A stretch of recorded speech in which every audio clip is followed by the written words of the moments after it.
Every business has to make its supply chain effective. Why? Because that is how things move from point of origin to where they are needed. And the things in this case are raw materials, work in progress, or even the finished goods. But guess what? None of that works if you are poor at logistics management. From clicking a button online and getting things delivered to you, from smartphone in your pocket to coffee in your cup.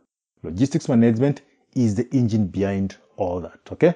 So that is how those things get to where they are supposed to be. In this course, you learn how to move products efficiently, meet customer expectations consistently, and create a competitive advantage through your supply chain. Whether you are starting your own logistics business, managing procurement, or just looking to improve operational efficiency, this course will give you the edge. Now, let's look at what exactly you're going to learn here, okay? The details. And the first part, you're going to start by, or rather, you'll be in a position to understand the concept of logistics management. Remember, logistics isn't just moving boxes or moving things or delivering stuff. That's just part of it. It is the strategic integration of 7 critical elements, in this case, information systems, transportation, inventory management, warehousing, material handling, packaging, and security. And again, we look at how all those work, both in theory and in practice. Think about a company like Amazon. Okay, their logistics network ensures millions of orders are picked, packed, and shipped every single day, often within hours. And if you're looking at that from a business angle, you'll quickly realize that has nothing to do with luck. That's world-class logistics in action. Which means, as part of analyzing the role and activities of logistics management, we'll practically explore 5 areas, again, 5 key areas where logistics operate. In this case, procurement logistics, like how McDonald's or KFC sources potatoes from specific farms to ensure consistent fry quality worldwide. Production logistics, such as Toyota's lean manufacturing system that eliminates waste. Distribution logistics, for example, by Coca-Cola's global distribution network reaching every corner of the planet. After-sale logistics, like Apple's seamless product returns and repair process. Disposal logistics, including how companies like Dell responsibly recycle old electronics. And the thing you have to understand at this point is that as you continue, rather as you are in logistics, you shouldn't be treating logistics as though it's an isolated thing. Like that is just the thing that helps us to get this thing from there to here. Nope. You shouldn't be treating it as an isolated thing, which is why we're going to look at integrated logistics.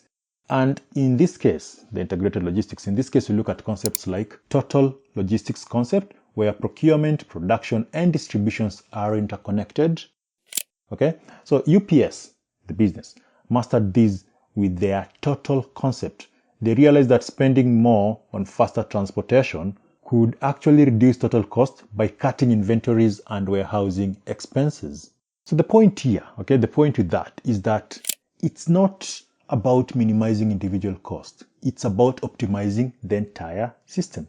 Now, under the integrated logistics, we'll also explore things like multimodal transportation. Okay, think of a company like Glovo. Okay, so Glovo using motorcycles, bicycles, and cars to complete last mile deliveries efficiently in cities. So the goal of integrated logistics is for you to look at the entire pipeline, okay? Be it the pipeline of inventories or whatever it is, the entire pipeline, and be in a position to figure out where can you make it efficient, okay? Then there's the question of competitive advantage. Now, exactly how does logistics help you gain competitive advantage? How does it help you, be it in terms of cost, be it in terms of uniqueness, okay? Be it in terms of speed? How do you achieve competitive advantage through logistics? Companies like Zara don't win just because they are good at fashion. They win because their logistics strategies allow them to go from design to store, okay, in 2 to 3 weeks. So regarding competitive advantages, you'll be able to align logistics with business strategy, measure customer service levels, reduce delivery lead times, understand the financial impact of logistics decisions. Basically, you will be in a position to go from just a supply chain strategies to an actual operator. Finally, as part of understanding concept of logistics management, we will explore the cutting-edge technologies that are actually helpful in logistics management. So in this case, RFID tracking that lets you follow products in real time, warehouse management systems that optimize every movement, okay? And AI-powered systems that predict demand before customers even know they want something. And here's the cool part. You're not just looking at those ones and saying, okay, well, these are an RFID, these are how it works. Not really. You are going to also be in a position to download, rather, there's a download, okay, several of them, that will help you to identify sort of businesses that you need, okay? And even without the download, it's still going to be pointing out, like in this case, you can start this business. In that case, you can start that business. If you're going to start this business, here's what you need to pay attention to. For example, there's a PDF with 19 technology-related businesses, okay, logistics management technology related business that you can download, and then they're classified, okay, we've classified them in terms of cost, startup cost, tech complexity, how easy or difficult it is to enter into that market. So, you really are covered, right? So we look at all that. The second part will focus on capacity planning and control. In short, the science of matching your capabilities with the customer demands. Imagine managing a restaurant kitchen, okay, during lunch rush versus quiet afternoon. How do you balance planning for predictable demand while staying flexible for the unexpected?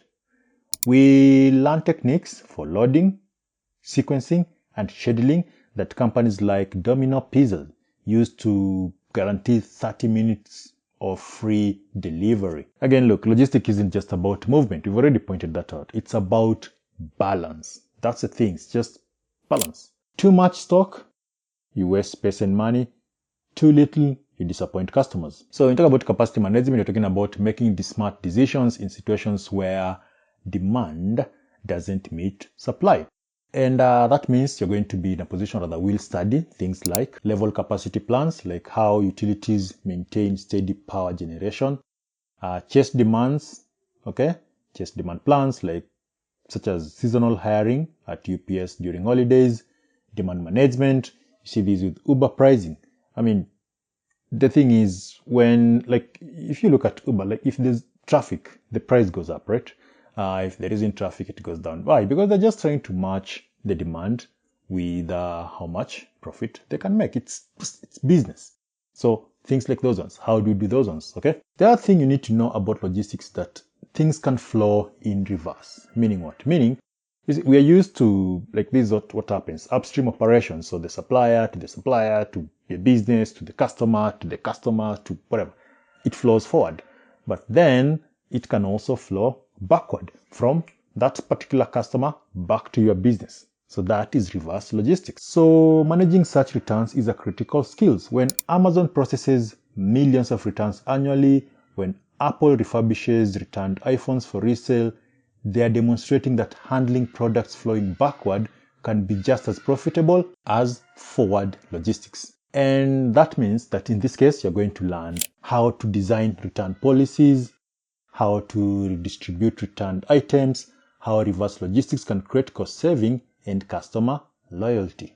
So you see, you're going to be learning a lot of things, like a lot of practical stuff. By the end of this course, you'll be able to design, manage, and optimize logistics systems that boost efficiency, cut costs, and deliver outstanding customer service. This, whether you're just planning to launch your own business or improving your team's performance or just curious about what makes global supply chain tick, this course is a roadmap for you. So, if you haven't signed up, sign up. If you've signed up, see you in the next video as we get started.